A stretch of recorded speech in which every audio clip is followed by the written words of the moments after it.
之前是大伯不对，大伯给你跪下都行，求你救救我们吧。是啊，宝珍，你不能真的不管我们吧？你不是说宝珍姐祸害乡亲们吗？是啊，大伯，我可救不了你们，我只会耽误你们赚钱。这片地风沙大，年年刮土跑肥，好好的良田都荒了。旁人只看见野草无用，却不知沙棘固沙，沙流保土。只要扎下根，往后这片地就再也不怕风沙毁田了。这他娘的是谁干的？大伯，是我种的。你种的？宝珍，你在外头读了几年书，读傻了？这沙枣、沙柳、山沟沟里到处乱长的东西，你往自家地里种？大伯，这是固沙用的，种到地里能稳固水府，保护。固啥沙？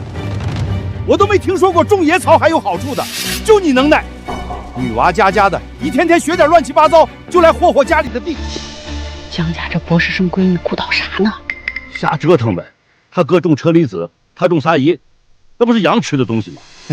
读书读傻了呗，出去这么多年变城里人了，地都不会种了。大家伙看看，我这好侄女，燕京回来的博士，在我家这地里种起野草了。他爹娘种了一辈子地，教出来一个种野草的好闺女。大伯，我说了，这不是野草，是护地的。再说我娘我爹要是还活着，他们也会支持我的。你说这话啥意思？你还有脸提你爹娘了？我告诉你，要不是为了供你读书，你爹娘也不会年纪轻轻就活活累死了。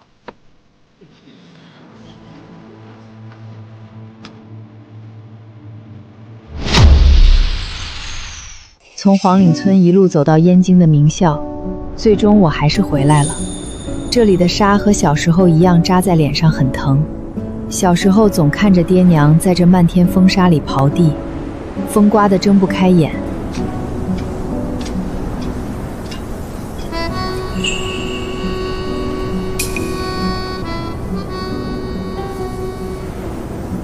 这风沙没完没了就算了，地里的庄稼也一年不如一年。咱们世代靠着这片地生活，风沙再大，日子也得接着过。爹娘，风好大，沙子进眼睛里了。再等等，忙完这一阵儿，咱们就回家。如今我已从农大博士毕业，用了7年时间研究学习国内外风沙治理的理论和实践。虽然爹妈早已不在了，但我一定要平息家乡的风沙，告慰他们在天之灵。宝珍，你可回来了！你看你鹏哥这几年也做了点生意，赚了不少钱呢。你年龄也不小了，女孩子家家的，还是抓紧时间找个人嫁了安稳。宝珍，你看我弄的大棚，种车厘子，去年赚了小10几万。咱村口停车量下令，看见没？那就是你给我刚买的。看看这大棚，现在几乎全村都跟着你哥种车厘子，要不你也跟着弄点儿，给自己攒点嫁妆。年纪不小了，回头让赵大神给你介绍几个好小伙子。这就是江家那个博士生闺女，读这么多书，最后还不是回这黄沙窝，有啥用？当年他爹病重走得早，他娘为了供这女娃读书也累坏身体，年纪轻轻就没了。他要是知道这女娃最后又回来了，该咋想？你看江鹏那小子，初中都没上，现在做大棚也开上车了，还带着乡亲们一起赚钱。时代不同喽，现在能赚钱才叫有本事。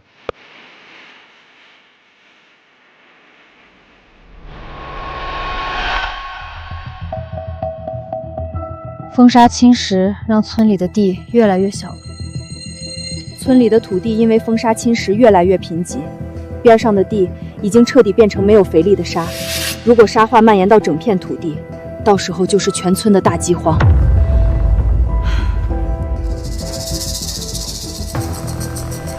您好，我想采购一批沙柳苗，有沙棘的话更好。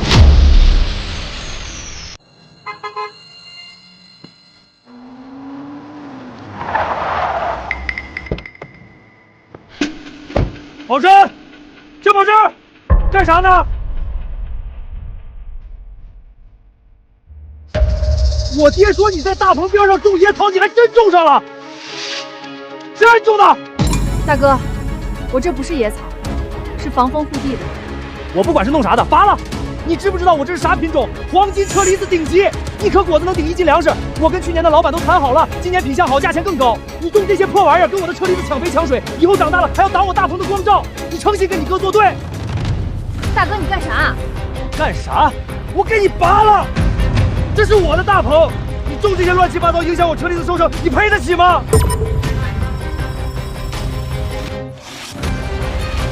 村长，你给评评理，这车厘子项目，去年赚了钱，大家都看见了吧？今年带着村里人一起扣大棚发财，多好的事儿啊！保真这家都骗子，非在这搞破坏。宝珍啊，你这是……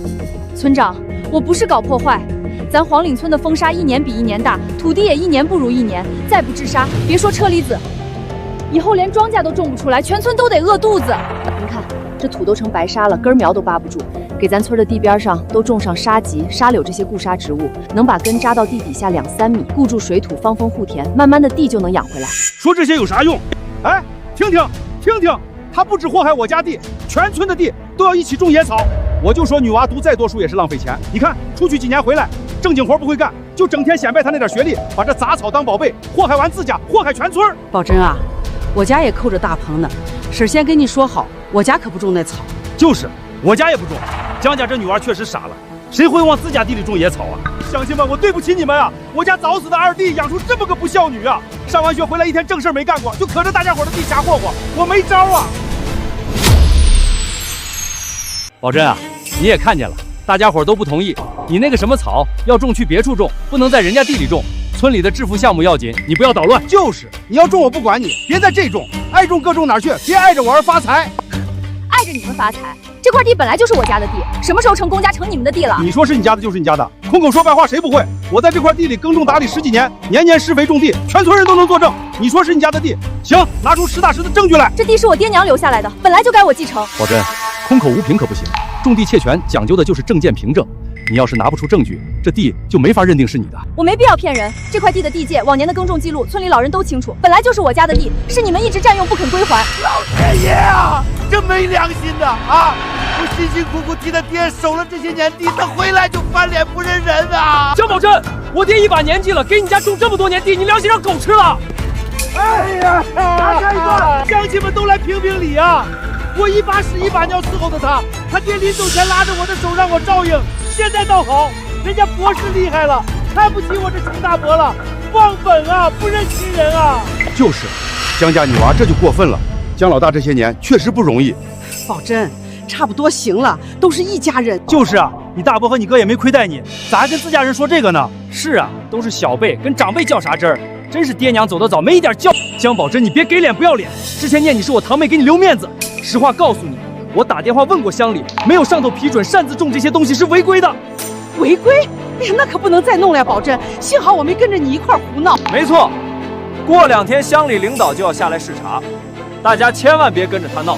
宝珍，你堂哥说的在理，你搞这些东西确实影响村里种地。乡里领导来了，我们也要去反映情况。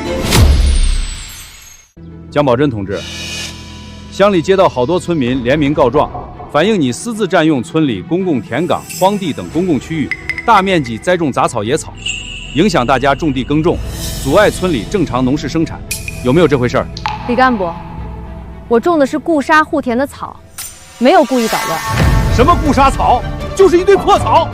村里路边田埂闲置的公共空地全被你种满了，好好的村集体公共地块被你胡乱栽种，完全就是瞎折腾，糟蹋村里的地。江宝珍同志。我们知道你是农大博士，懂农业专业知识，但农村种地有农村的规矩，你不能凭着自己的想法，不报备、不请示，擅自在村集体公共地块栽种作物。李干部，我这么做不是乱来，我是为了……你没有提前跟村民沟通，征得同意，私自占用公共区域栽种，打乱了村里的农事统筹安排。村民有意见很正常，乡里核实过了，你自家地里种植无人干涉，私自占用村里公共田埂、公共荒地栽种的草，必须全部清理干净。这次对你小惩大戒，整改完成后按时缴纳罚款。听见没？领导都说了，你就消停点吧。好，我可以全部铲除整改，但我种这些草是为了固沙防沙。如果我现在全部清掉，后续沙尘暴来袭，风沙毁了村里的田地，造成的所有损失，谁来承担？你这是抬杠！我不是抬杠，李干部，罚我认，但责任划分也要清楚。免责声明我已经写好了，条款写得很清楚，即刻停止一切公开治沙宣传活动。未来黄岭村如果发生重大沙尘灾害，造成的损失与我无关。你这是要跟全村划清界限啊！不是我要划清界限，是他们不要我管。既然不要我管，那出事就别怪我。签，我带头签，我倒要看看他能翻出什么浪来。签吧，签了这事就了了。宝珍啊，何必搞成这样？行吧，但丑话说前头，签了这个，你要是再往公共区域种东西，就是违法了。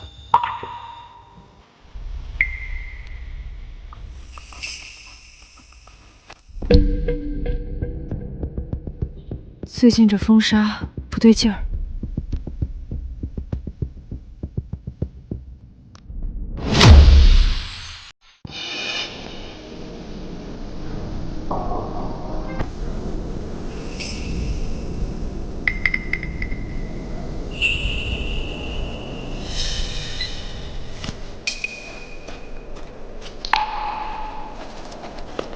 最近的数据和我刚回来那几天差很多，按理说不该这样，果然有异常。老家们，江家的博士女娃又在那儿鼓捣呢。哼，宝珍啊，整天举着那铁把它沉不沉？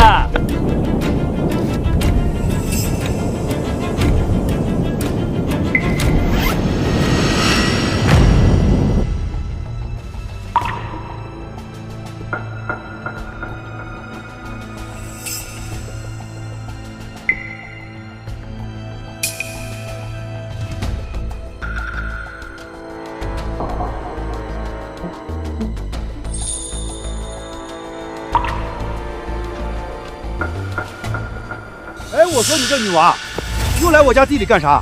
还准备给我家地也种野草野树？上回让罚钱了，还没长记性。没有说，我就看看，这梭梭树是你种的吗？去！你以为我跟你似的，一天到晚没事干，自己长的？宝珍啊，没啥事别上我家地头转悠。娟娟，看好咱家地，可别让人捣乱。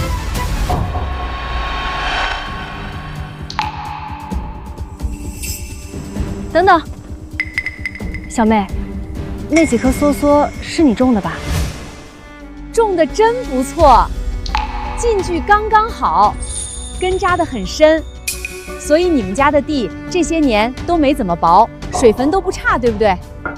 听我说，马上可能要出大事了，你种的树能救你家一命。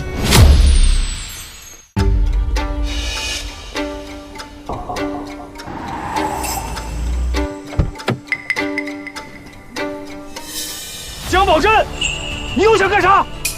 你种那些草还不够，还要弄这些烂柴火树和篱笆墙。大哥，我已经让村长广播了，你没听吗？沙尘暴要来了。你少跟我胡说八道，当我一天学没上过。咱这一带每年都过老黄蜂，根本不是这个时候。去年来黄蜂的时候，我车厘子早卖完了，屁事儿不耽误。我说了今年会提前，赶紧让开！我现在抢时间。咱之前都理论清楚了，我家的地我种什么都行。村长说的，你不服去问村长吧。你种在这儿就不行，当我大棚采光。我的车厘子正上色呢，你这一挡，锅子颜色不好，上市卖不上价，你赔吧。大家看看，我爹说的没错，江宝珍就是诚心跟我作对，先用那破草抢我一块地，现在又要在这儿建什么防沙林，铁了心要把我大棚全挡上。宝珍，你这也太过分了。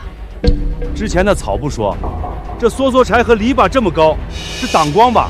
何止挡光，他还在广播里喊啥沙尘暴，要我们跟他折腾这个修那个，这不是咒咱们村吗？我看他就是见不得我赚钱，想搅黄全村的好项目。我不弄这些，沙尘暴来了，你的车厘子第一个遭殃。少在这危言耸听，大家伙种地这么多年，哪年没个几场沙尘暴？让你一个外行指点上，你算老几啊你？各位叔伯，你们想想，要是都听他的，咱村都种草种梭梭柴，别说抠大棚了，庄稼网这种都喝西北风啊！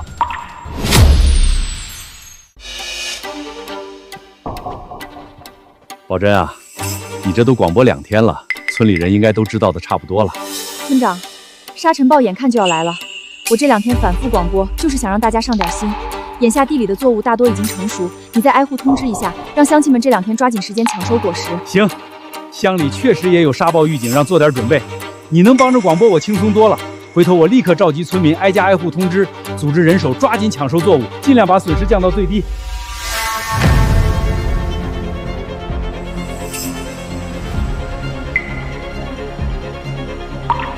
乡亲们，都先别忙，听我说2句。咱祖祖辈在这儿，封杀那都是常事儿，哪年没见过机会撒城包，让这城里回来的小女娃说几句给吓住了。我这说的挺真的，乡里好像确实啥真？他拿得准吗？啊，咱活这把年数，黄冷村啥风浪没见过，年年刮那2下子，咋就今年要死了要活了？我看我这侄女就是自己没本事挣着钱，眼红我儿子，他在外面混不下去跑回来，见棚子车厘子卖得好，心里能舒服，编个沙尘暴吓唬人，就想搅黄咱村的好日子。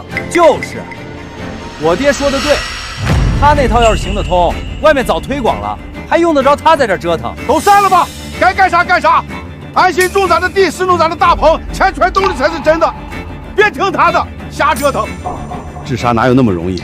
咱们祖祖辈辈跟风沙斗了一辈子，还不是年年白忙活，纯属白费力气。就是啊，多一事不如少一事，安稳过日子不比瞎折腾强。万一最后啥用没有，还白费功夫打力气。宝珍姐，我劝我爹了，他也不听。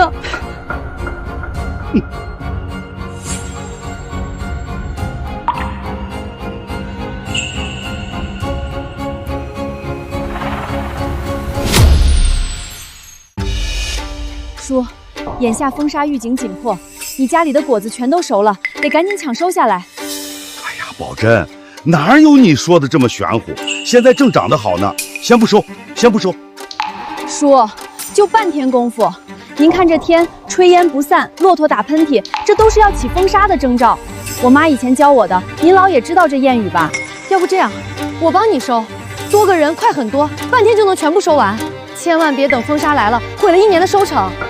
你娘都走多少年了，都是老皇帝，现在啥年代了，还看这？叔，这次真的不一样。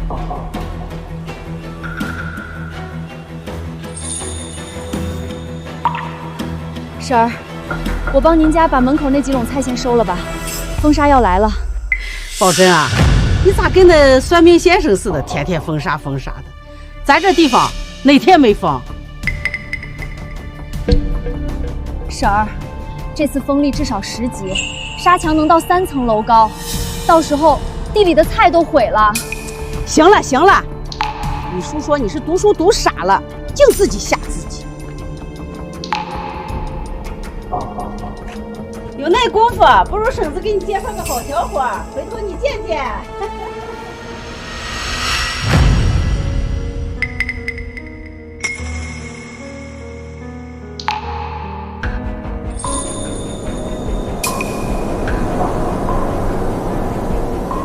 不对，比预期的更快。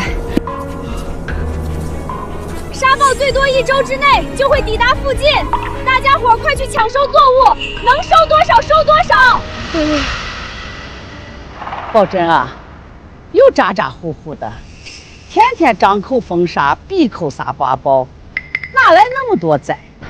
沙尘暴提前了，而且我监测的数据显示，这次规模比预期的更大、更猛，绝对是几年最大的沙尘灾害。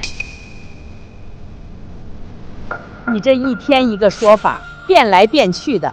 我们庄稼人种地靠的是经验，可不是你那书本上的数据。我已经专门向验经的气象专家纠正过，绝对不会骗人。你们先抓紧抢收，保命保收成，其他的后续再说。抢收，简直瞎胡闹！我大棚里的车厘子还差4、5天就彻底熟透上好色了，再长几天，果肉更甜，果皮平相更好，才能卖上高价。全村的车厘子现在都在关键的上色增甜期，再等1周，品相甜度都到位，1斤能多卖好几块钱。辛辛苦苦伺候了大半年，就差这最后几天收尾。现在慌里慌张提前收了，果子口感差，品相不好，卖不上价，这1整年的辛苦不就功亏一篑了？等车厘子彻底成熟，沙尘暴早就来了。到时候风沙席卷整片田地，大棚被掀，果子被刮毁掩埋，一颗都剩不下。现在不收，才是真的血本无归。行了行了，你一个读书娃懂啥种地？我们种好几年车厘果，还不如你清楚时节收成，净瞎操心。就是天天瞎折腾我们干活，我看就是读书读傻了，分不清轻重。也难怪娟娟最近跟着胡言乱语，原来是被你带坏了。好好的庄稼娃，学这些没用的。宝珍啊，别折腾了，回家歇着吧啊！都散了吧，该吃吃，该睡睡。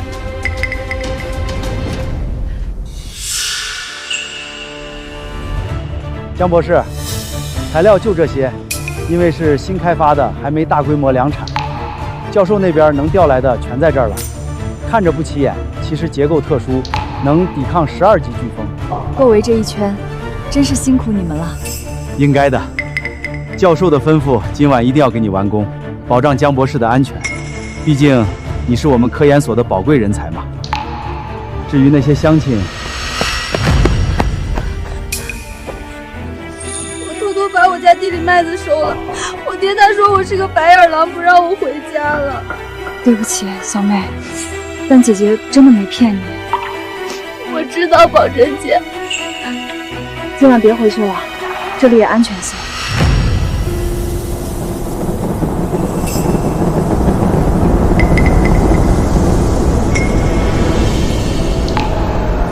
要来了。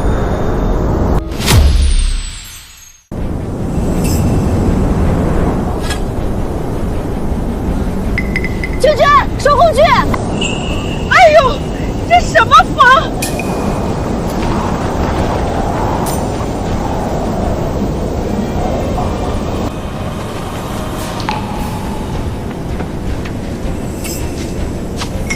沙暴来了，都别愣着，把东西压好，往家走。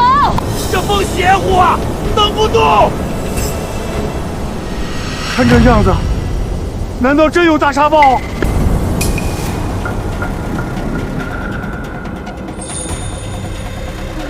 吓死我！吓死我！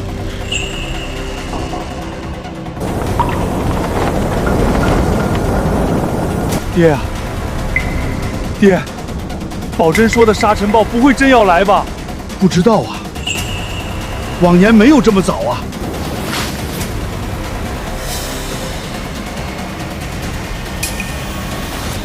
咋又停了？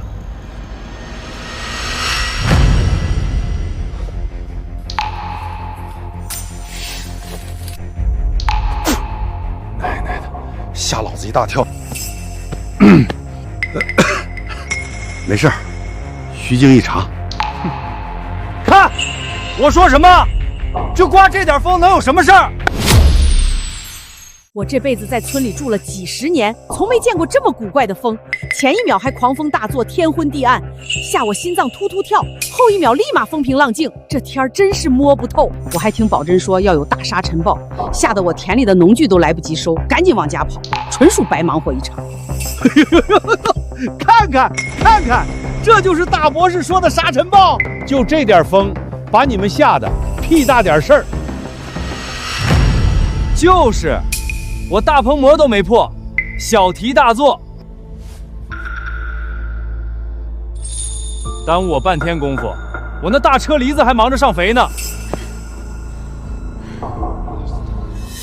刚才的风只是前兆，真正的沙尘暴还没来，大家不能掉以轻心，要赶紧加固。啥？你说啥？风太大，我听不清。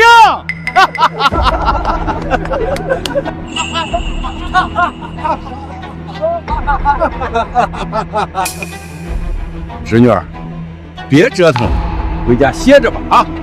都散了吧，该吃吃，该睡睡。人家宝珍是博士，金贵着呢，吹点风就受不了。咱们庄稼人皮糙肉厚，不怕。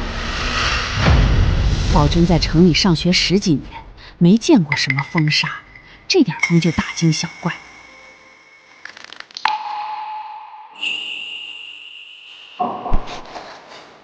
愣着干啥？继续种你的草去啊，博士！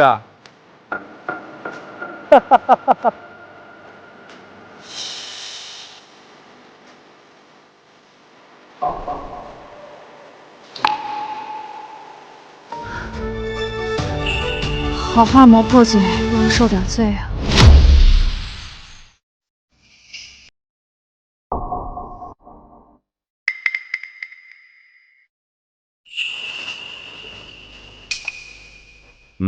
品相确实拔尖，果肉饱满，果色均匀，是特级果的水准，比去年的货质量高了一个档次。那可不，周总您尽管放心，我家鹏儿这大棚，全村没人比他伺候的更精细，浇水、施肥、打理，全是亲力亲为。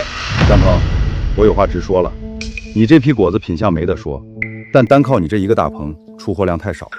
如果你真能把黄岭村所有车厘子的货源统一收过来，我给你在去年收购价的基础上直接翻倍。周总，您说真的？当然，我不关心你在村里承包的成本是多少，只要你今年的车厘子品相达标、品质过关，我给你的收购价直接翻倍。明白，太明白了。周总放心，今年我的果子铁定第一个找您。我丑话说在前头，时令鲜果吃的就是鲜鸡，要抢第一批上市的红利。后天早上6点，我的冷链车准时到园收货，这是25万定金。一旦耽误上市档期造成的所有损失，你不仅要双倍退还我全部本金，还得赔付300万违约金。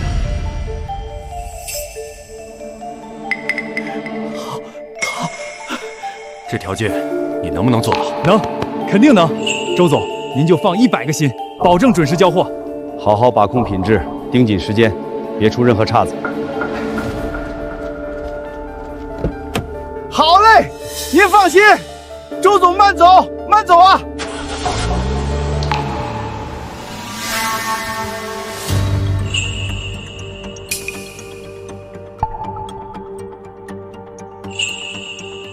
各位乡亲，告诉大家一个大好消息，咱们全村的车厘子销路我彻底给大家搞定了。乡亲们，我给你们的车厘子都找到销路了，大家把手里的果子全部托付给我，由我统一供货给周老板，价格比去年直接翻倍。后天早上6点，冷链车直接进村收货。鹏子，真的假的？我姜鹏什么时候说过假话？大家伙这段时间把果子看护好，别出岔子。后天果子一交货，全村一起发财。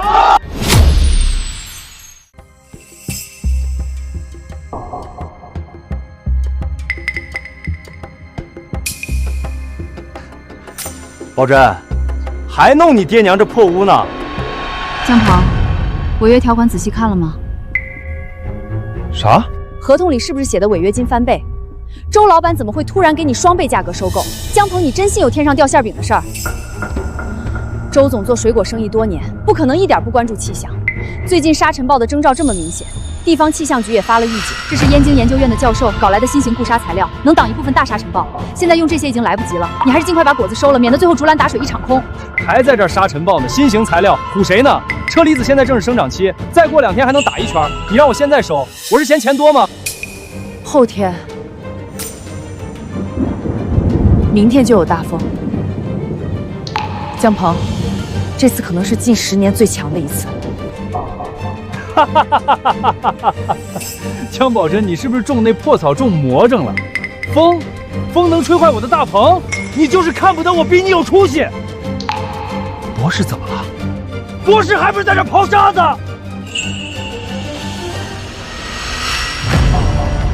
等着瞧吧，江宝珍，等着我后天数钱的时候，掉地上的让你捡几张。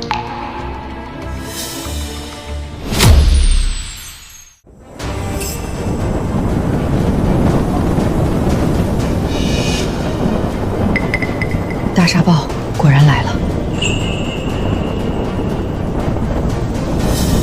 宝珍姐，我从来没见过这么大的风，房子像要塌了一样，真能撑住吗？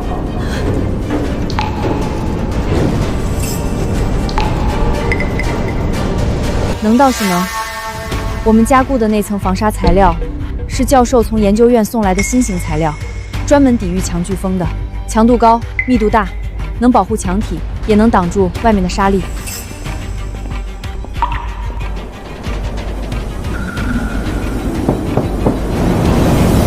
但是没加固的房子可就不好说了。你爹还有江鹏他们说什么都不愿意加固房屋，不知道他们能不能扛过去。我的妈呀！这么起这么大风？快回家呀！树根子都刮飞了，这回不像是开玩笑，沙尘暴真的来了。保真说的竟然是真的，这大棚撑不住吧？怎么办？风这么大，肯定要被刮破了。呸呸，沙子进嘴了！帮忙！我羊圈顶棚被掀翻了。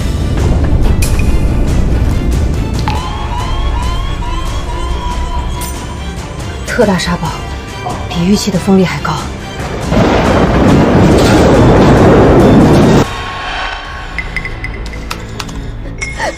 那我爹他们……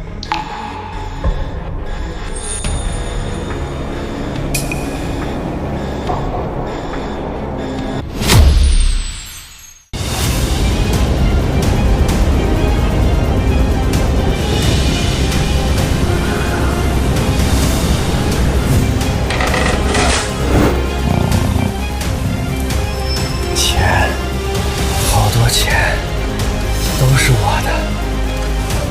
我换辆新车，买最贵的。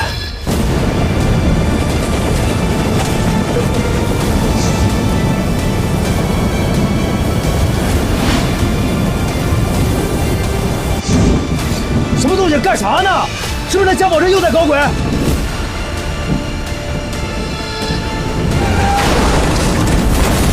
我去！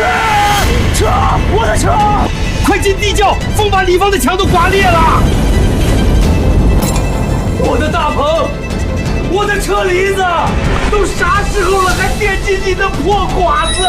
破寡子，那是老子的钱，老子的命！棚子，你疯了！出去就是死！死！这批车厘子要是没了，咱要赔周总300多万，老子还不如死！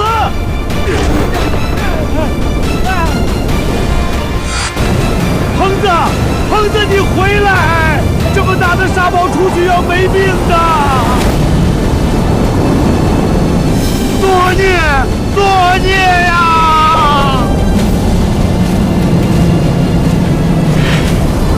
棚子，别去了，人都要刮飞了，太危险了！趴下，棚子，趴地上走！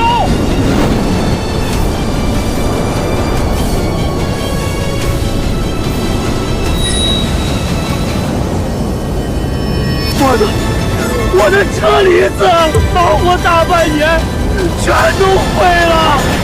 不会的，不可能啊！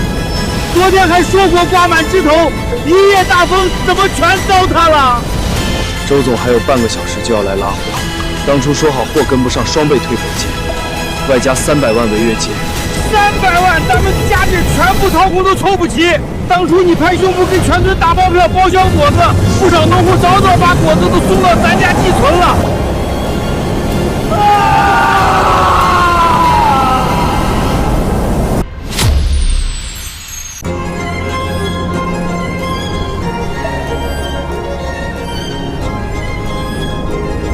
烂了，全烂了！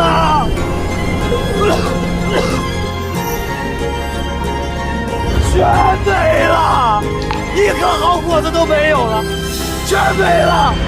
老子的车厘子，老子的钱！棚子，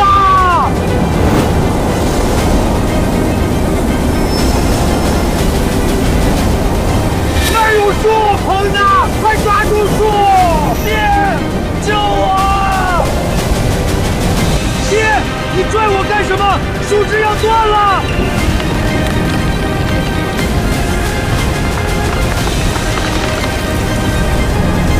棚子，坚持住，可不敢松手。这风能把人卷上天，到时候摔断了腿。这腿怕啥？车厘子没了，交不出货，这可让我怎么办啊？造孽呀，真是造孽呀！早知道保真说的是真的，就不拦着保真，现在防护领网了。你还好意思说？不是你要拦着，不是你回骂他。我能知道这沙尘暴有这么大，我活着一辈子都没见过这么大的。完了，全完了！姜往仓，姜鹏，还活着没？活着，活着呢。快搭把手！你们爷俩倒是命大。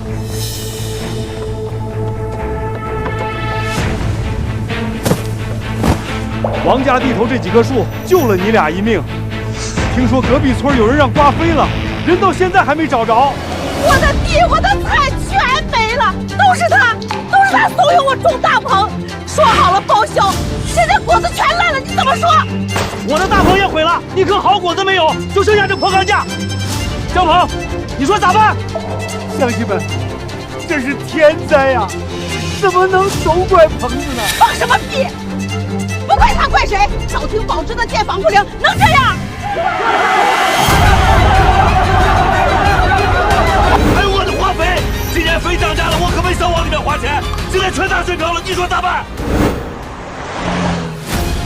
完了，周总来收货了。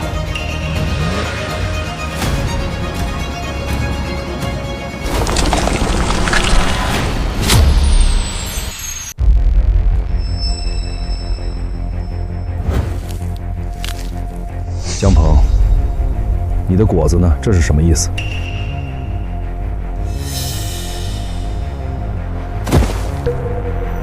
周总，遭了天灾了啊！江鹏，当初是你跟我保证的，我这冷链车从市里过来，光油钱都多少？而且我给你的可是翻倍价，我的货呢？周总，宽限2天，就2天，我去别的地方给你收。你上哪儿收？你能收来的地方，难道我收不来？我给你这么高的价格，就是要第一手好果子抢上市。你现在一颗果子都给不了我，江鹏，你知不知道你耽误多大事儿？按合同，你应该赔偿350万。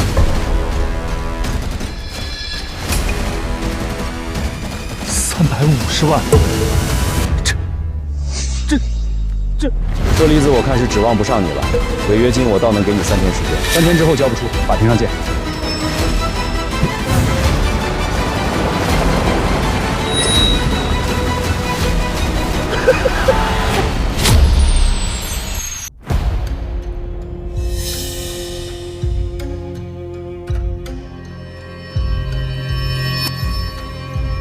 保真家的地怎么没事儿？我刚才从村那头过来的时候，看见保真爹家的老房子也没事儿，我家的羊圈都塌了，羊也跑丢了，现在家里老小都跑出去找羊呢。我真是没脸说，之前娟娟挺保真的，偷摸给我家麦子收了，我还给孩子打了一顿，不让他回家。多亏有那点麦子，不然现在大棚毁了，我家可就要揭不开锅了。早知道我也听保真的了，老王家还有点麦子，我们可怎么办啊？菜地里全烂完了，庄稼埋了，大棚毁了，真是要闹饥荒啊！要是早听保真的就好了，都怪你这糟老头子，当初带头跟保真作对，说他是读书读傻了，让我们都别信他的。现在好了，我们的房子毁了，庄稼毁了，你满意了？还有，种车厘子也是你们家的主意，说种车厘子能赚大钱，让我们都跟着你家种，连庄稼都没种多少，现在绝收了，你们必须负责。冤枉操！你赔我的地，赔我的大棚，赔我的车厘子，我这一辈子的心血全毁在你手里了。我这么大年纪了，棺材本都没了，姜王操，你赔！我家跟着你们弄车厘子，种子钱、大棚钱前后后借了5万，5万啊！就这你家江鹏还准备赚我们差价，现在好了，一分没赚，家底全搭进去了。鹏子，你说句话呀！都别吵了！江宝珍，他早知道有沙潮，他本来有办法救咱，他为啥只护住自己的1亩3分地？为啥只加固自己的防沙障，保护自己的树苗？他要是真心想救我们，为啥不帮我们加固大棚，抢收粮食？他就是故意想看我们的笑话。对，宝珍这丫头怎么能对咱们见死不救？都是一个村的，他怎么能这么狠心？他自己没有损失，就不管我们的死活了吗？可是，当时不是我们自己不听保真的话吗？保真当时挨家挨户劝我们，让我们加固大棚抢收粮食，是我们自己不信。不是啥，他当时也没说清沙暴会这么严重啊，他他只说有沙暴，没说会把大棚全掀飞，会把果子全毁了。要是他早点说清楚，咱们能不听吗？能落到今天这个地步吗？就是，都是他的错。他要是早点说清，我们怎么会不做准备？都是一个村的，凭啥他们有损失，我们却要家破人亡？有难同当，他必须给咱们分担损失，必须赔偿我们的一切。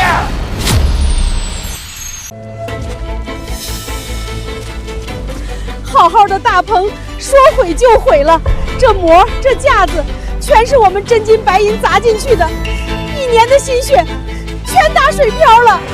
我这锄头开春用到现在，天天下地忙活，伺候果树伺候到头，结果一场沙暴，啥都没剩，真是白干了。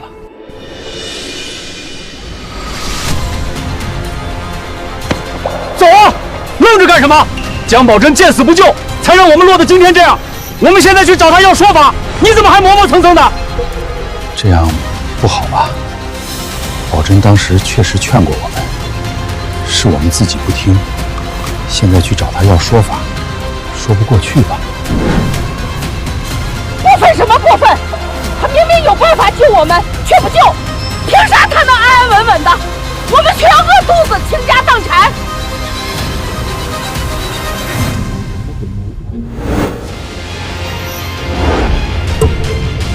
你们要干啥？姜宝珍，你明知道有这么大的天灾，为什么对大家见死不救？今天村里的损失，你得负主要责任，赔钱啊！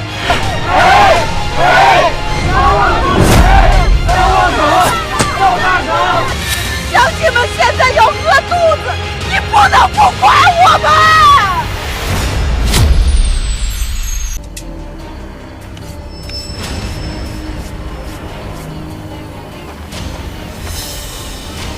说完了。你少装蒜！今天这钱你赔也得赔，不赔也得赔。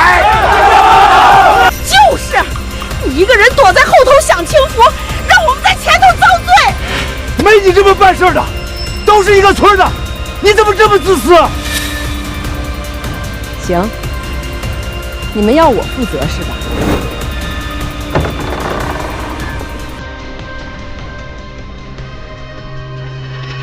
免责声明，你们自己签的，忘了？当初我怎么说的？我说沙尘暴要来了，要建防沙林网，要布沙铺田，你们又是怎么说的？赵大婶，自愿承担后果，手印是你自己按的吧？刘大哥，这字是不是你自己签的？大伯，您最清楚。让我爱种哪阵种哪去，别碍着你儿子发财。现在来找我负责，我负什么责？我反复说过的话，你们谁听了？我建的防沙设施，你们谁不是冷嘲热讽？纸上有名有姓有手印，自己签的字，自己按的印。如今的损失与我无关。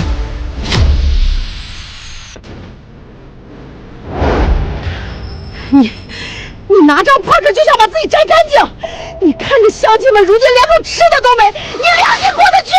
就是，宝珍，你小时候我们对你可是像亲闺女一样，咱们都是一个村的，你见死不救，还算什么乡亲？我见死不救。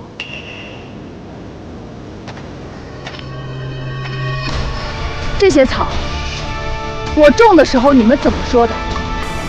说我不务正业，说我想出风头，说我耽误你们赚钱。大伯说我忘本，姜鹏打电话到乡里举报我，让我被处罚，你们自己都忘了。刘大哥，我之前找你说你家大棚朝向不对，风沙来了第一个破，你怎么说的？你说你一个女娃懂什么？我苦口婆心劝，你们当我放屁！我抢建防沙设施，你们嘲笑我，现在出事了，倒成我的错了。你们不是不知道，你们是不愿意信。姜鹏说种车厘子能发财，你们就信。我说沙尘暴要来了，你们就当笑话听。王大叔，娟娟劝你加固大棚，您不听，他一个人赶在沙尘暴来之前抢收麦子，你怎么做的？你打了他，还把他赶出家门。你们不是不知道错，你们是不敢认。认错就得承认自己蠢，自己贪，自己把全家老小往火坑里带。所以你们来找我，想让我替你们背这个锅。每个人都要为自己的行为负责，这锅我绝对不会背。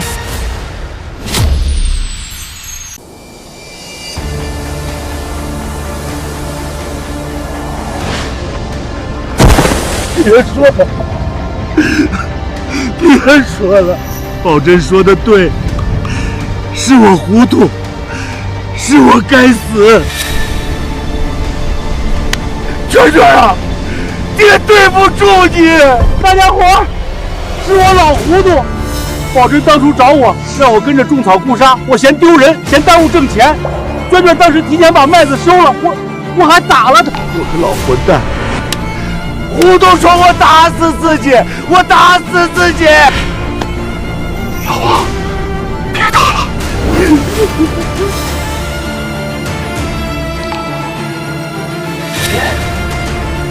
回去吧。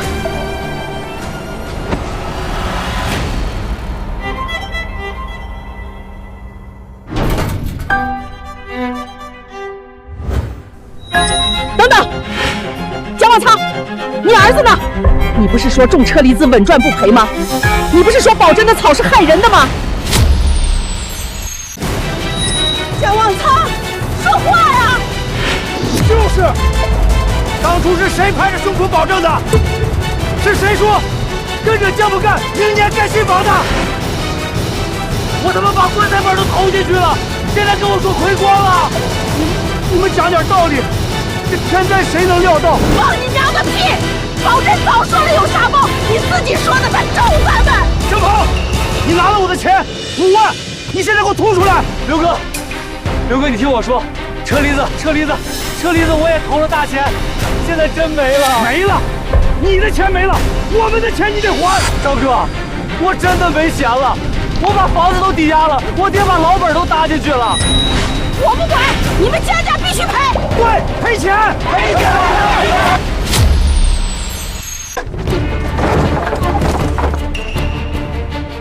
没钱就搬东西，咱的损失不能没人管。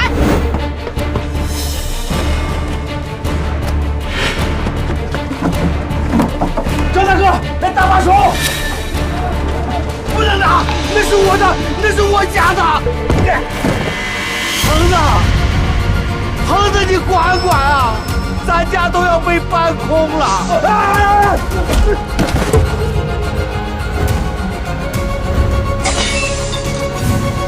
没了，都没了，一辈子的心血，这个家都完了。活该！平日里吹得天花乱坠，说什么翻倍赚钱，骗我们等过几天周老板来了再收，到头来就是个彻头彻尾的骗子。仗着自己有大棚，能找大老板收果，嘲讽宝珍姑娘杞人忧天。现在沙暴一来，报应全落身上了。当初拍着胸脯保证带全村发财，口口声声稳赚不赔，现在呢，300万违约金赔不起，农户的果子钱也结不上。当初但凡你们听宝珍一句劝，早点加固防范，也不至于落到家破人亡的地步。家被搬空了，果子全毁了，违约金还不上，村里人也都恨透我们了。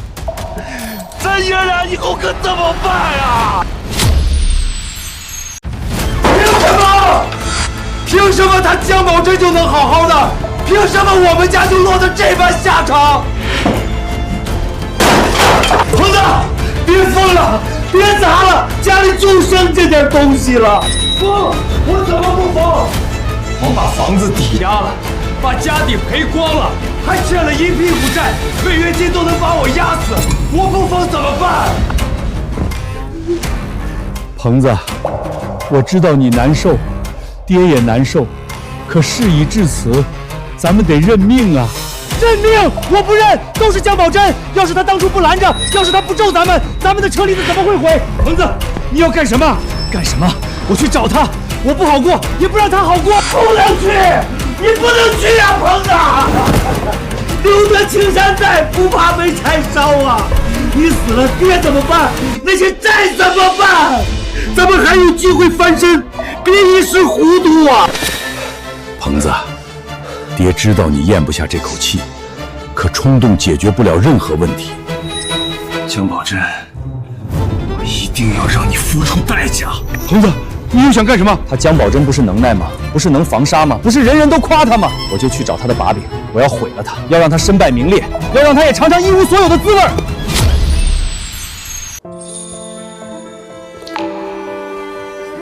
最后一顿了，吃完就没了。我家连这个都没有，锅都砸了，当废铁换了2斤面，这可咋办啊？乡里广播说近期还有大沙暴。啥？还来？咱房子刮烂了都没钱修，再来沙尘暴咱咋办？等死！要不找宝珍问问，他爹娘的老房子破成那样，被他一收拾就一点事儿没有，他肯定有办法。咱之前那样对他，都啥时候了，还管那个？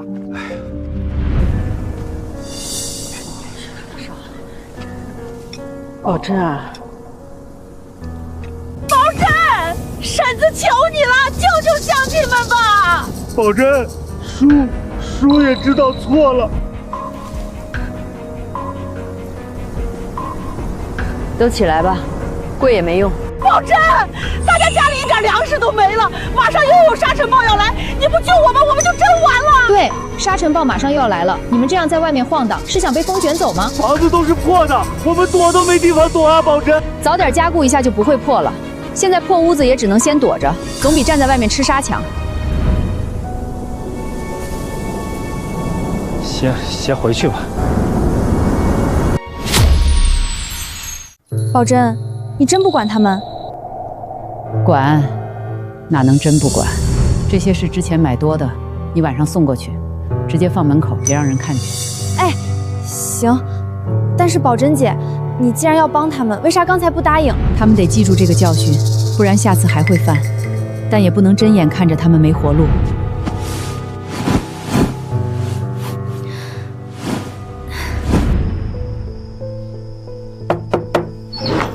娟娟，你，嘘，宝珍姐让送的，她不让说。宝珍这孩子，婶子，把门窗加固，屋顶压严实，大沙暴要来了。别哭了，婶子，先吃点东西吧。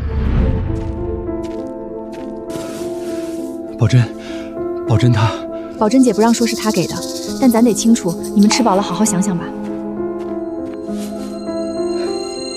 哭什么？让人看见像啥？娟娟，爹对不起你们俩丫头。爹，有什么事儿以后再说吧，赶紧给家里破窗户钉上。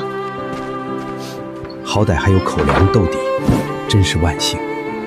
这场沙暴毁了大半收成，要是没有宝珍这救济粮，咱们真不知道该怎么熬。总算全都送完了，家家户户都能安稳吃上饭了。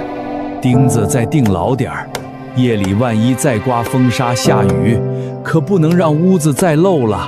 放心吧，这回牢实得很，多亏宝珍提前教咱们加固的法子。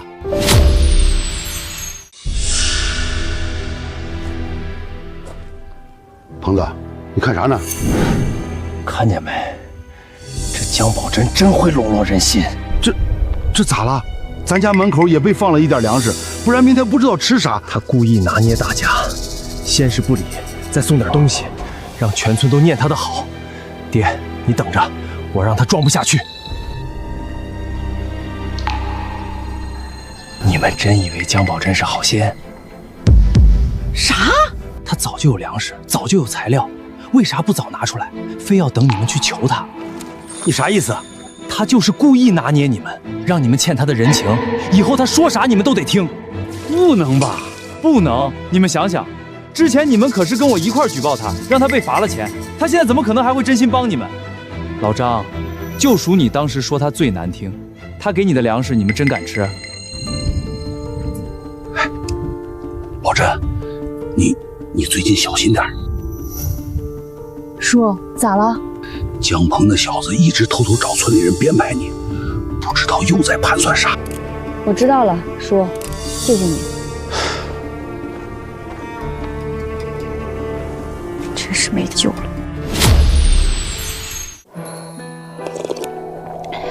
宝珍这丫头真是好孩子啊！大婶，你说江鹏说的是不是真的？放什么屁！保真要是想拿捏咱们，还偷偷送粮食，还提醒咱们加固房子。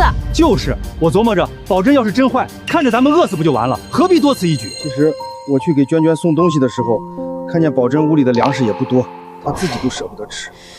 走吧，咱去找村长。干啥？日子总得往下过，咱不能总靠保真的接济过日子。保真，婶子错了，婶子不该听江鹏的，不该怀疑你。保真，我们知道错了，我们以后再也不贪心，再也不瞎折腾了。你说啥咱听啥，再也不瞎来了。都起来吧，跪啥？保真，我这个村长也错了，没听你的，害了全村。村长，别这样，过去的事儿不说了。娟娟，爹对不起你，爹以后再也不拦着你上学了。你干啥？快起来！这是爹给你攒的学费，爹以后供你上学。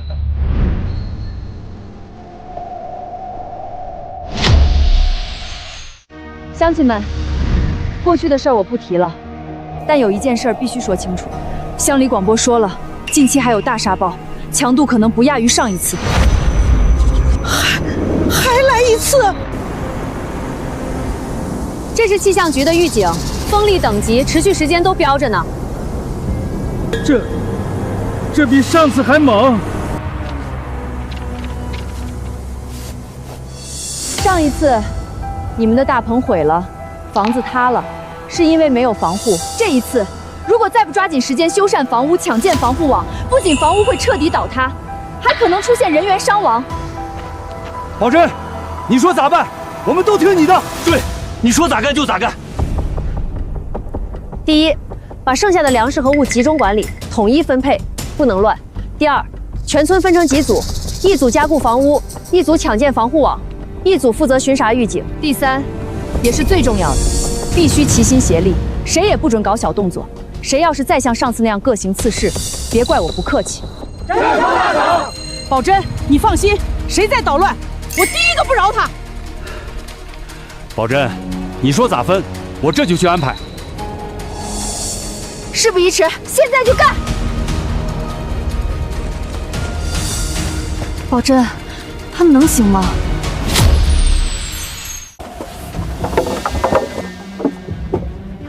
等一下，我有2句话要说。要大家齐心协力，可以，但有2个条件。啥条件？第一，江望苍和江鹏必须向我道歉。你，保真，叔也是受害者啊，叔那些钱也全没了。你受害是因为你贪，你带头反对防护林，带头煽动村民跟我作对，这不是受害，这是自食恶果。第二，江鹏，你之前藏了私，现在得拿出来，作为全村修建防沙发站的启动资金。你胡说啥？我哪有钱？江鹏，你少装！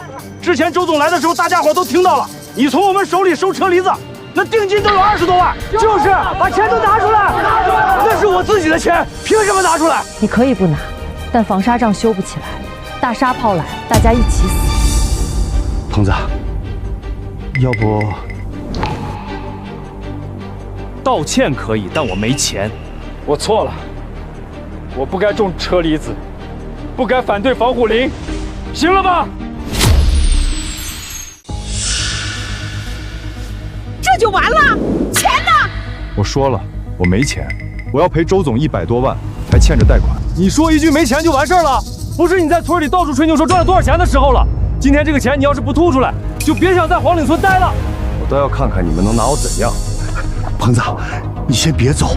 保真，叔有爹。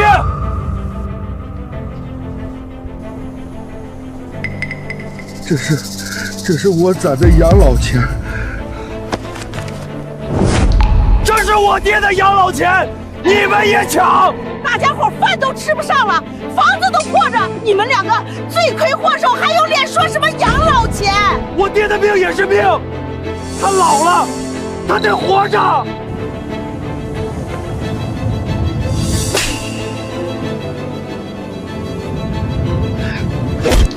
你给我跪下！保真，乡亲们，我们错了，这钱我拿出来，全拿出来。鹏子还年轻，不能没个容身之所。这钱我替他还，我这条老命也交给你们。收好，记账。说一码归一码，你把话说到这份上，村里也不好意思真要你的养老钱。这钱算是你给村里支援的建设基金，等防沙林有了收益，会还你30%。用不着你假好心。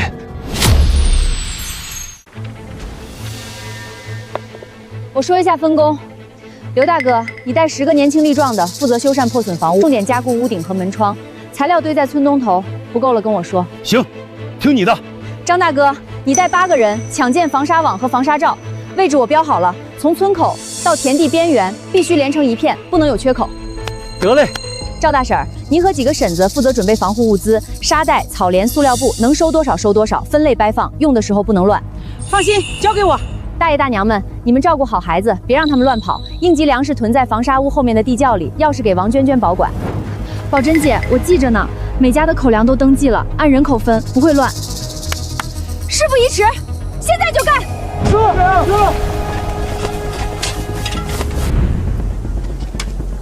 屋顶再加2道横梁，上次沙暴就是从这里灌进去的。行，我这就弄。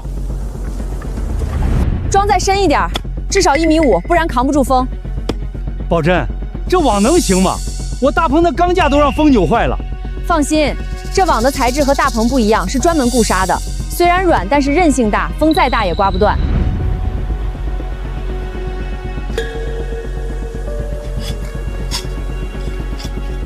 这边进度怎么样？还行，材料够，就是人手有点紧。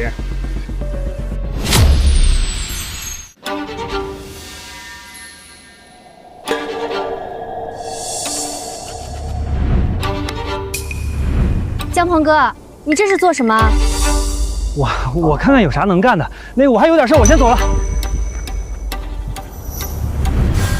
宝珍姐，江鹏有问题。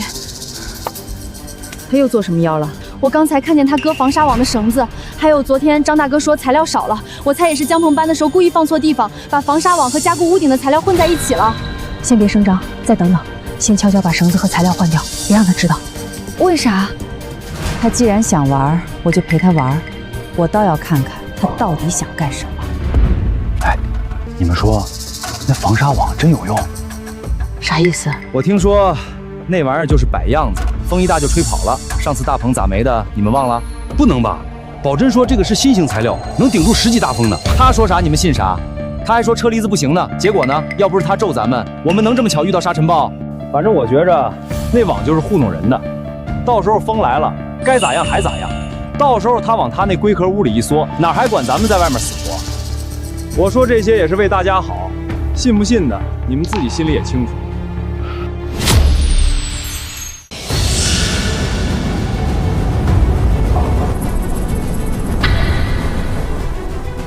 是沙尘暴来了，比上次还要猛。所有人进防护区，快！大家都别乱，让老人小孩先进。宝珍，你也进来。你们先躲好，我再去检查一下。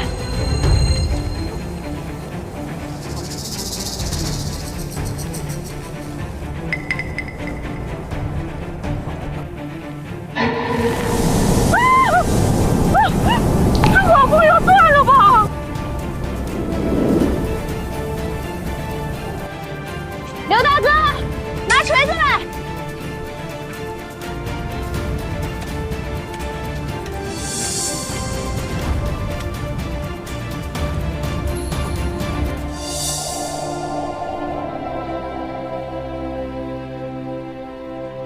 宝珍姐，没事儿，都好好的。这网真能扛住啊！我家房子一点事儿没有。真扛住了，真扛住了！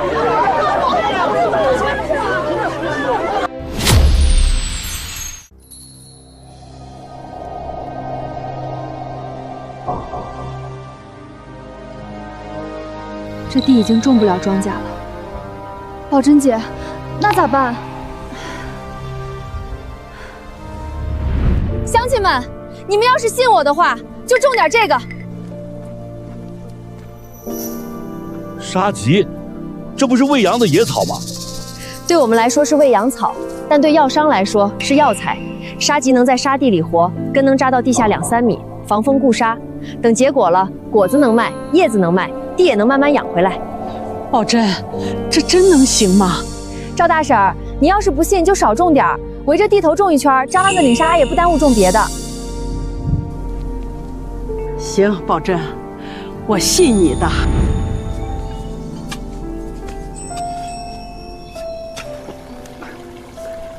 宝珍，这样行不？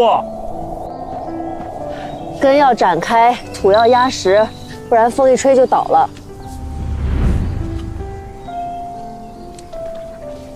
娟娟，爹以后都听你的，听宝珍的。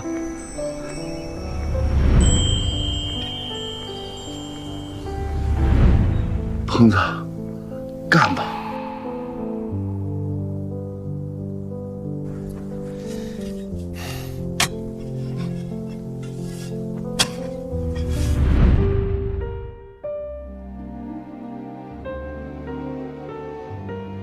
宝珍，今天种了多少？300多亩，先把这片种完，剩下的慢慢来。宝珍，以前是我这个村长糊涂，以后你说啥我们听啥，全村都听你的。宝珍，喝口水吧，累了一天了。宝珍，以后你指哪儿我打哪儿，绝不含糊。对，你以后就是咱黄岭村的主心骨。宝珍姐，你看，苗都活了。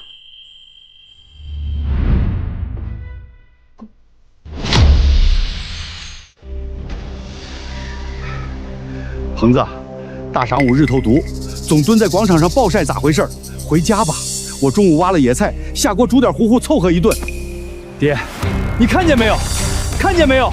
现如今整个黄岭村，上到村长，下到乡亲们，哪个不捧着姜宝珍？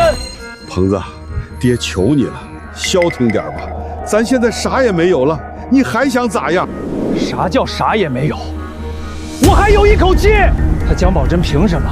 凭什么他种啥成啥，我说啥错啥？那些村民凭啥对他点头哈腰，对我就突唾沫？爹，你忘了，当初咱家也是村里数1数2的。你盖房子的时候，多少人给你递烟？现在呢？现在连赵大婶那个老娘们都敢给咱脸色看。那是咱做错了事儿。做错事儿？我错哪儿了？种车厘子错了吗？后来不是天灾吗？天灾能怪我吗？爹，我就是不甘心，这口气我死都咽不下。他姜宝京就是会装好人，会演戏笼络人心，他算个什么玩意儿？凭什么骑在我们头上？鹏子，咱认命吧，咱真的斗不过他呀！斗不过？我还没斗呢，你怎么知道斗不过？还有脸在村口大呼小叫！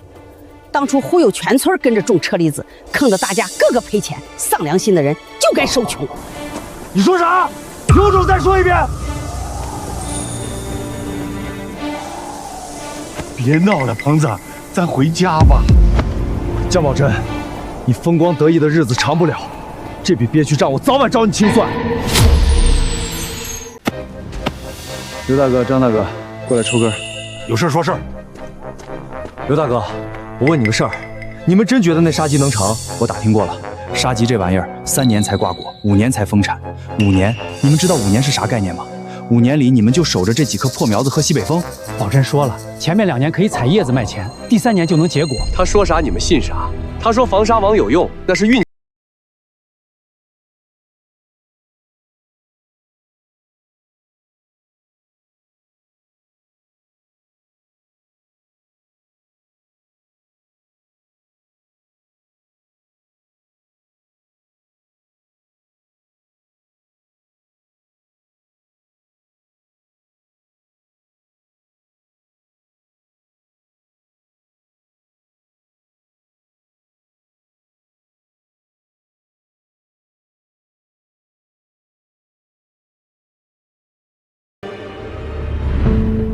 鹏子，你刚才那些话是真的？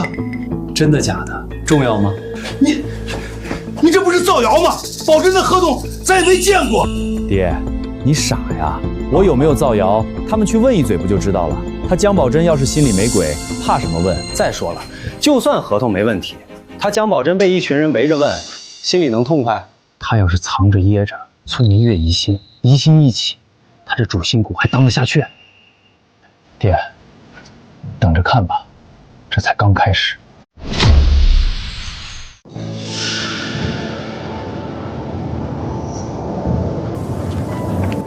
宝珍，我们问你个事儿。大婶，您说。宝珍，那杀鸡种成了，钱咋分？你跟外面签的合同是不是你拿大头？谁跟你们说的？这你就别管了，你就说是不是吧。都进来，我给你们看。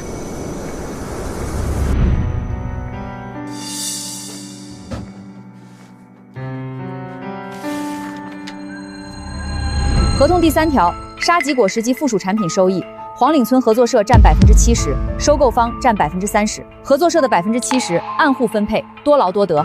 这是原件，你们可以传着看。我江宝珍要是从这中间抽1分钱，天打雷劈。我说啥来着？宝珍不是那种人。他娘的，江鹏那个狗东西又造谣！就是，我这就去找他算账。不用去。他既然想让我身败名裂，一次不成还有下次。你们现在去找他，他反咬一口说我收买人心，我更加说不清。让他演，我等着。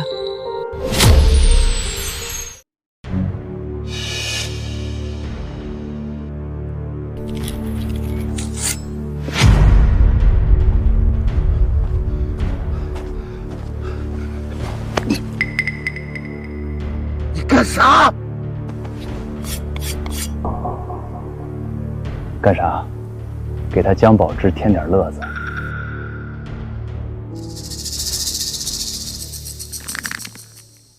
你疯了！这苗是全村人的指望啊！全村人的指望，他江宝珍的指望吧？苗死了，他还能指望啥？爹，你别管，这事跟你没关系。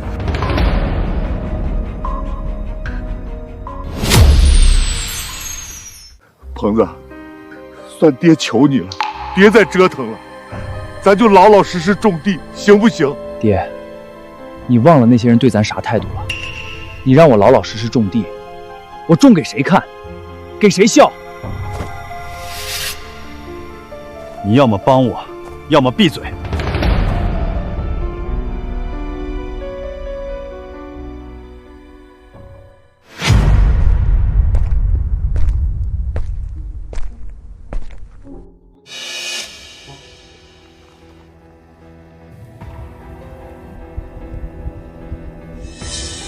不对，这苗筋有问题。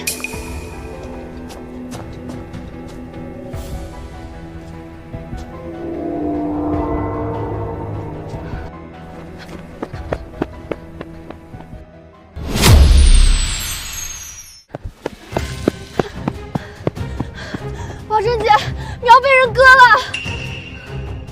多少？我数了，东边那片至少20-30棵，根都被割了，活不成了。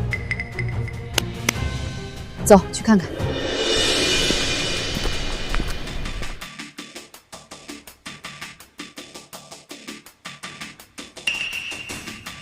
宝珍姐，这肯定是江鹏干的，我去找他。不用去。为啥？他都欺负到头上来了。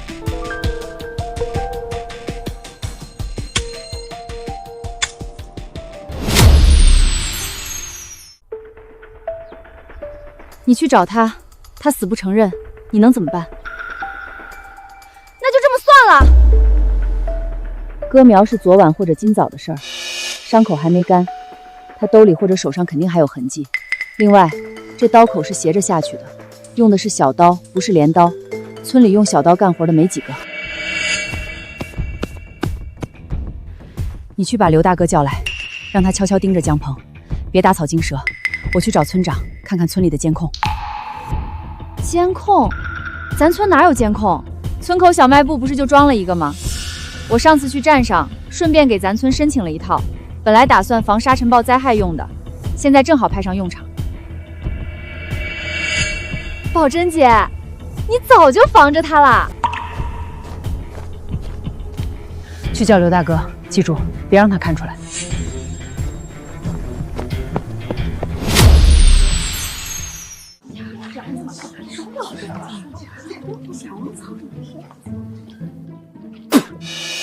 缺德玩意儿，迟早遭报应。你说谁？说谁谁知道？苗子刚种上就有人使坏，除了某些见不得人好的，还能有谁？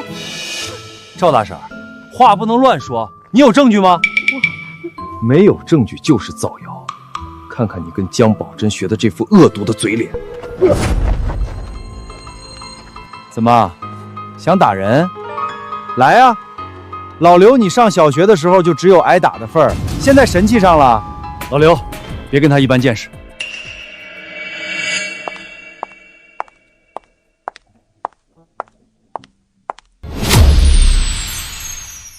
江鹏，昨晚你在哪儿？我在家睡觉，咋了？村口监控拍到你凌晨从家出来，往东边走，凌晨5点才回来。你去东边干啥了？我睡不着，溜达溜达，不行吗？行，溜达溜达，顺手割了几棵苗，也是溜达。你血口喷人！监控我已经交给村长了，是不是血口喷人，村长说了算。另外，我劝大家最近都留点神，谁家的苗要是再出问题，直接报村长，咱们按规矩办。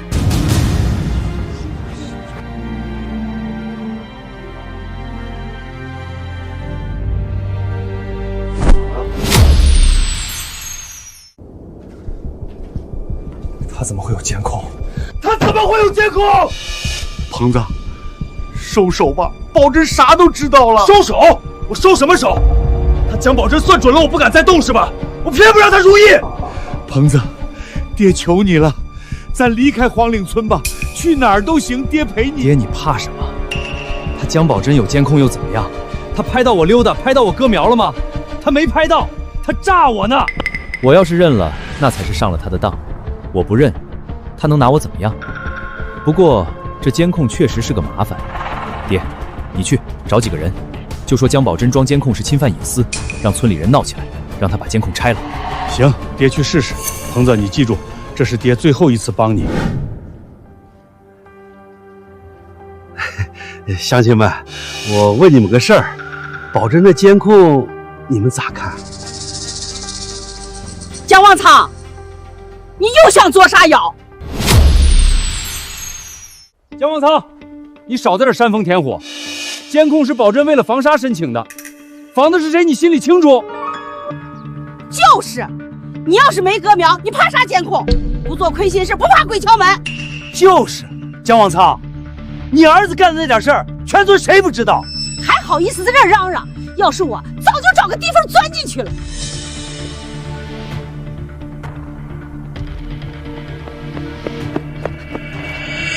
宝珍姐，姜旺仓在小广场煽动拆监控呢，让他去。啊？就让他这么闹？村里人又不傻，谁好谁坏，心里都有杆秤。他越是闹，越显得心虚。等着吧，好戏还在后头。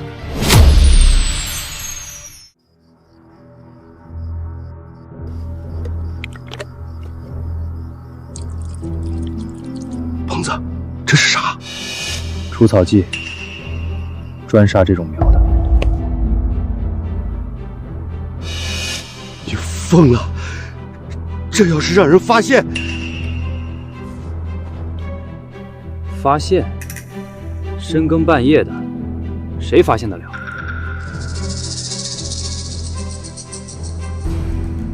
爹，你要么帮我，要么回去睡觉，别在这碍事。鹏子，你这是造孽呀！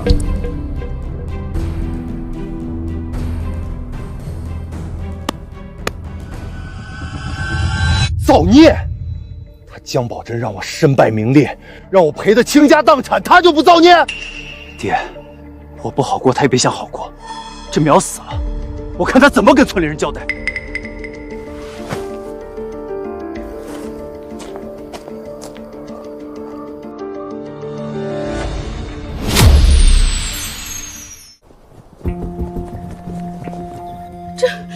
这是咋了？昨天还好好的。除草剂，有人倒了除草剂，哪个缺玩意儿干的？这是要绝咱的户啊！宝珍姐，东边那片全死了，至少100多棵。知道了。你不着急吗？这可是……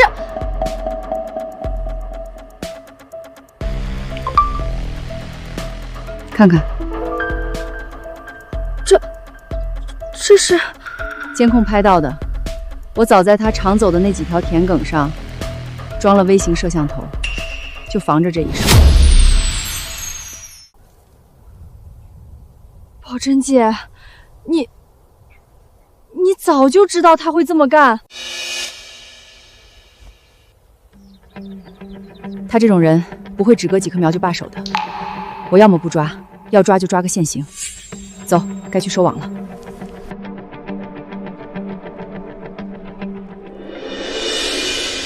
江鹏，你还有什么话说？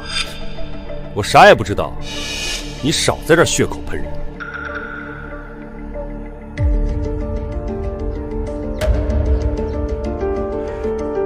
江鹏，你真是死不悔改！是我干的又怎么样？他江宝珍设局害我，我凭什么让他好过？我设局害你，江鹏，从始至终是你自己在作茧自缚。你少在这装好人，要不是你，我能欠一屁股债；要不是你，我能被全村人指着鼻子骂。你欠的债，是你自己签的合同，你自己信的车厘子。村民骂你是因为你割苗造谣使绊子。江鹏，你到现在还觉得自己没错？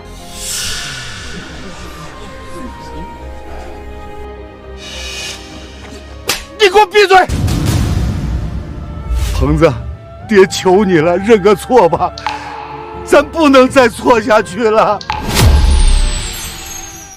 江鹏，我从来没有想踩你，是你自己把自己逼到了绝路上。村长，按规矩办吧。江鹏，毁坏集体财产，数额巨大，性质恶劣，经村委会商议，决定将你逐出黄岭村，永不许回来。好，逐出黄岭村，我江鹏早就不想在这破地方待了。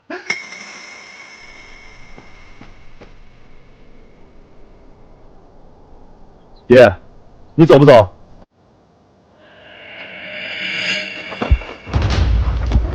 村长，保证乡亲们，是我教子无方，是我养出这么个孽障，我也该走。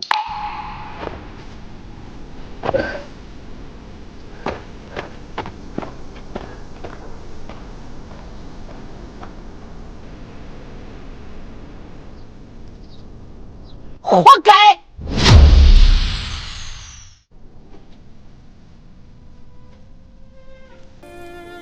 还是干，再浇一遍水。宝珍姐，县里苗圃说下周还能送一批苗来，咱要不要再多订点？定，把东边那片荒地也种上。宝珍，歇会儿，从早忙到晚，铁打的身子也扛不住。大婶，江鹏走得急，他家地里还乱着，你有空去收拾收拾，能用的东西归拢归拢。宝珍，你还管他家干啥？那父子俩把咱害成这样。一码归一码，江鹏是江鹏，地里的东西是地里的东西，苗还能活，不能糟蹋了。宝珍，你就是心太软。要我说，江旺仓那几亩地正好分给大伙。地先留着，等江旺仓回来再说。回来？他还敢回来？叔是个老实人，就是教子无方。等他想通了，黄岭村还是他的家。宝珍姐，那江鹏呢？江鹏的事儿让他自己琢磨，路是他选的，走成啥样看他自己的造化。宝珍啊，你这孩子啥都为别人想，活了，根扎下去了。宝珍姐，这批苗比上次的还壮实。乡亲们，苗活了只是第一步，接下来要防虫、防旱、防杂草，一步不能松。宝珍，你说咋弄就咋弄，我们听你的。宝珍，我按你说的，每天记录苗的高度，这是这1个月的。行，继续记，等到秋天，咱要拿数据说话。对了，宝珍姐，镇上那个李老板昨天又打电话来了，问咱杀鸡的事儿。李老板，做药材的那个？不是，做饮料的，说是啥健康饮品。饮料？杀鸡能做饮料？我也不懂，他说的天花乱坠的，我也没记住。走，去镇上看看。走，去镇上看看。宝珍，又要去镇上，我给你带点干粮。不用，去就回。宝珍，我赶牛车送你们去。不用，坐张大哥的拖拉机去，快。走着，我这就去发动。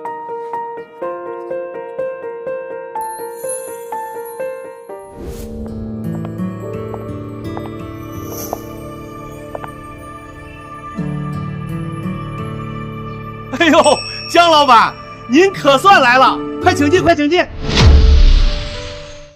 姜老板，您尝尝，这是用沙棘做的沙棘汁。酸的。哎，就是这个酸劲儿。现在城里人就爱这个，无糖、低脂，维生素 C 含量高，健康。您看这上头都写了，沙棘是黄金果，比药材值钱多了。沙棘汁成健康饮品新宠，1斤果子能卖8块钱。8块那是去年的价，今年行情好，10块都打不住。李老板，您跟我说实话，您要多少？姜老板爽快，我要是说明年要50吨，您供得上吗？50吨，李老板，您确定？确定，合同我都拟好了，您看看。李老板，这上面写的是保底收购价，啥意思啊？就是不管市场行情咋变，我都按10块收，只高不低。那要是您的厂子黄了呢？姜老板，您真谨慎。这样，我在合同上加一条，要是我的问题，我赔您违约金，行了吧？娟娟，记下来，回去给村长看看。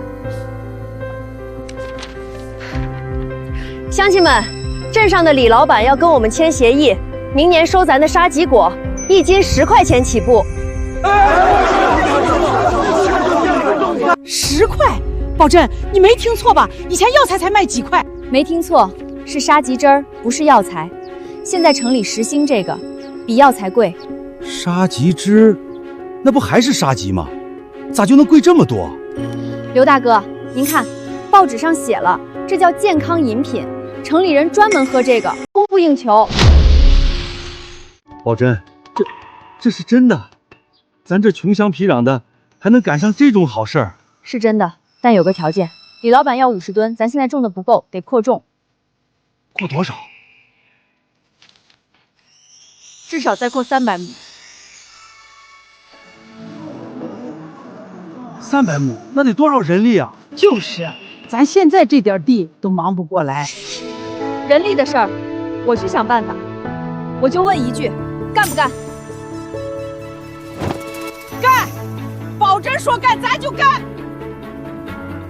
对，听宝珍的，错不了。听宝珍的，听宝珍。宝珍，你说咋干就咋干，全村听你的。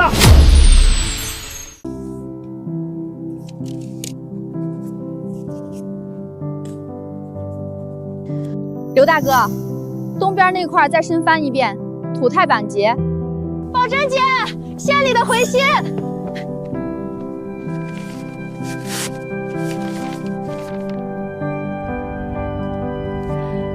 成了，县里支持咱搞沙棘合作社，给拨款。宝珍，拨多少？5万，够咱买第1批苗和肥料。宝珍，你这是又给大家办了一件大好事啊！大婶，钱的事儿我来跑，但地得靠大家种，这500亩1棵不能少。宝珍，去年这时候村里还在喝西北风，今年咱也有指望了。村长，这才刚开始。宝珍姐，这地种上沙棘，明年就能结果了吧？新苗明年结不了多少，后年大后年才丰产。那咱就等，反正有盼头了。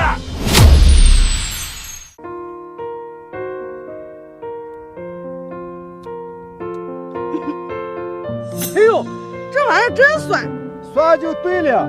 李老板说不酸不要。赵大婶儿，您这筐12斤。刘大哥，您那筐15斤。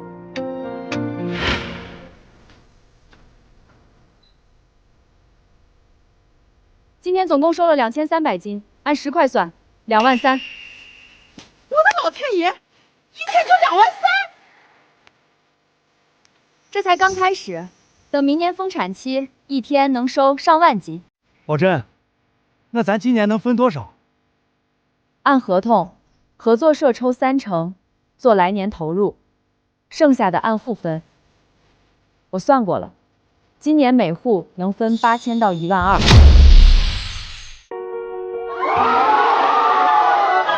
12000，我种10年地也挣不了这么多。宝珍，你真是咱黄岭村的财神爷。不是我，是沙棘。这地养好了，以后年年有。宝珍，晚上到我家吃饭，我杀鸡。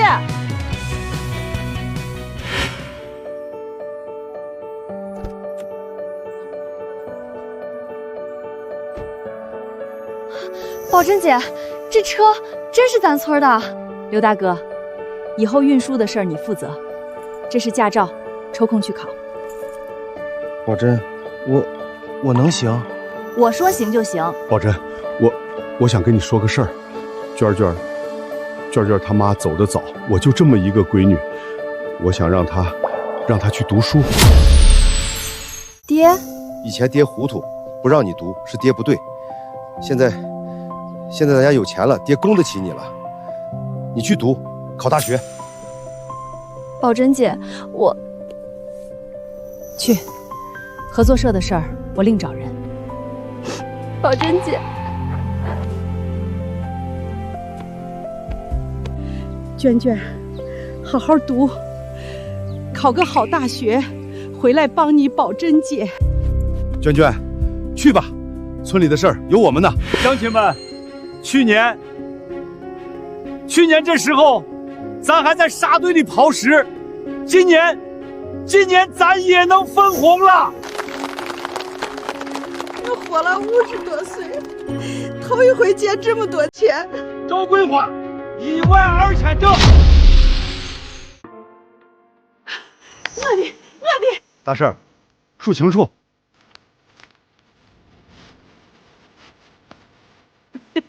数啥数？保证还能少我的。下面我说个事儿，保真这一年为咱村跑前跑后，没有他就没有咱今天的杀鸡合作社。我提议，以后保真就是咱村的名誉村长。对，保真当村长。除了保真，谁当村长我都不服。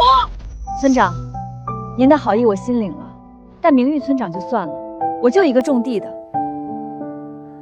硬要说，我就一个请求。你说。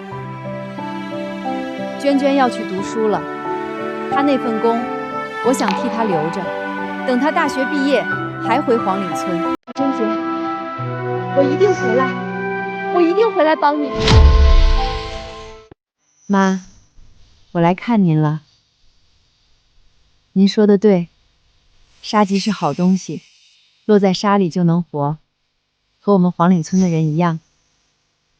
今年村里每户都分了钱。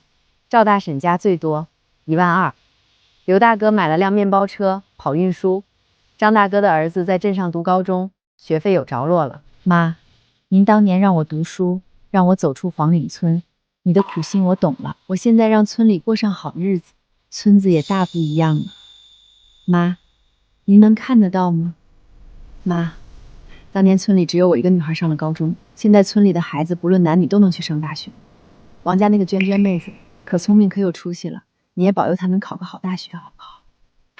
宝珍，乡亲们找你，说要给你办个庆功宴。宝珍姐，走吧，大家都等着呢。妈，我走了，下次再来看你。娘那时说，一定要好好读书，学本事。不要被这风沙困住。没有困住我的风沙，我也不会让它再困住黄岭村。乡亲们，这第一杯酒，敬宝珍，没有宝珍，就没有咱黄岭村的今天。这杯酒，我敬娟娟。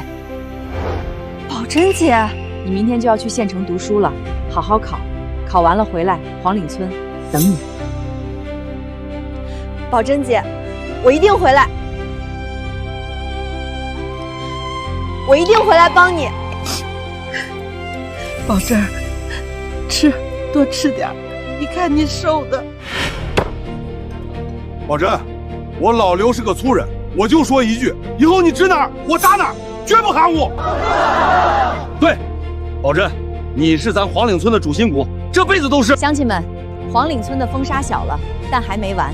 明年，咱要把防沙林再扩500亩，让风沙永远进不了村。听宝珍的，干！干！